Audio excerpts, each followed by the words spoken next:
pertama, definisi lembaga kepresidenan.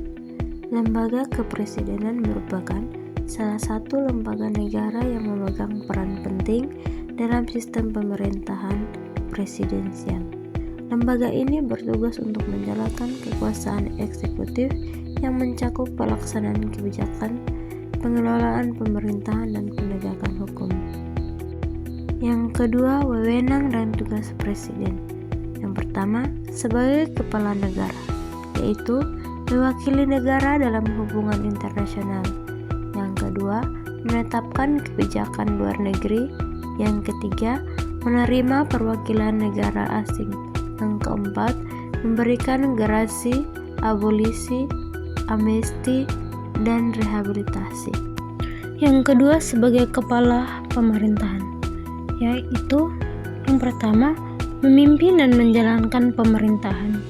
Yang kedua, menetapkan peraturan pemerintahan. Yang ketiga, mengangkat dan memberhentikan menteri. Yang keempat, mengajukan rancangan undang-undang ke DPR. 5. Menetapkan anggaran negara. Keenam, memimpin rapat kabinet. Yang ketiga, hubungan presiden dengan lembaga negara lain. Presiden memiliki hubungan kerja dan koordinasi dengan lembaga negara lain seperti yang pertama, DPR atau Dewan Perwakilan Rakyat. Presiden dan DPR memiliki hubungan yang saling melengkapi dalam proses legislasi. Presiden mengajukan rancangan undang-undang, sementara DPR memiliki hak untuk membahas dan menyetujui atau menolaknya. Yang kedua, MPR atau Majelis Permusyawaratan Rakyat.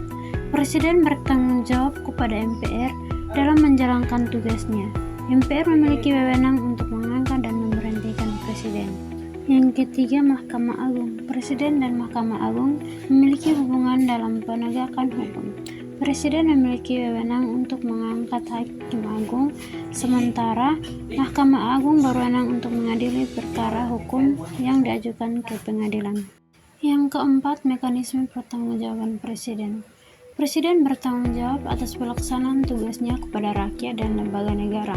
Mekanisme pertanggungjawabannya meliputi yang pertama, pertanggungjawaban politik. Presiden dapat dimintai pertanggungjawaban oleh DPR melalui interpelasi atau hak menyatakan pendapat. Yang kedua, pertanggungjawaban hukum.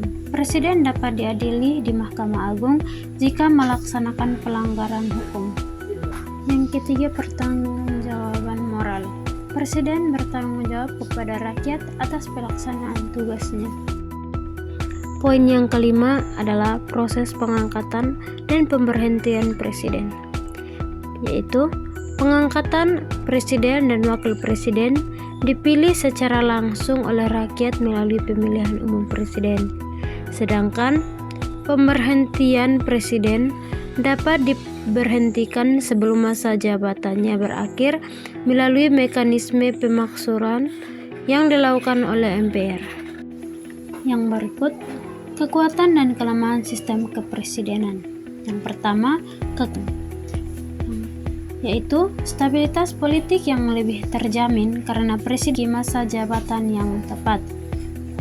Berikutnya, akuntabilitas yang lebih jelas karena presiden bertanggung jawab langsung kepada rakyat. Selanjutnya, keputusan politik yang lebih cepat dan tegas karena tidak perlu melalui proses perundingan yang panjang dengan partai politik. Yang kedua, kelemahan.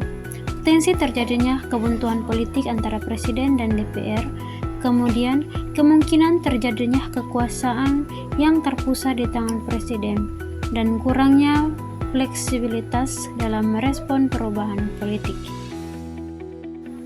Yang terakhir, struktur organisasi lembaga kepresidenan. Badan-badan atau lembaga-lembaga yang berada di bawah presiden, yang pertama yaitu kabinet, yang kedua kesekretariatan presiden, yang ketiga staf khusus presiden, yang keempat lembaga-lembaga non-kementerian. Kesimpulannya, lembaga kepresidenan memegang peran penting dalam sistem pemerintahan presidensial. Presiden memiliki wewenang dan tugas yang luas. bertanggung jawab kepada rakyat dan lembaga negara, dan dipilih secara langsung oleh rakyat. Sistem kepresidenan memiliki kekuatan dan kelemahan yang perlu dipertimbangkan dalam konteks politik dan pemerintahan suatu negara.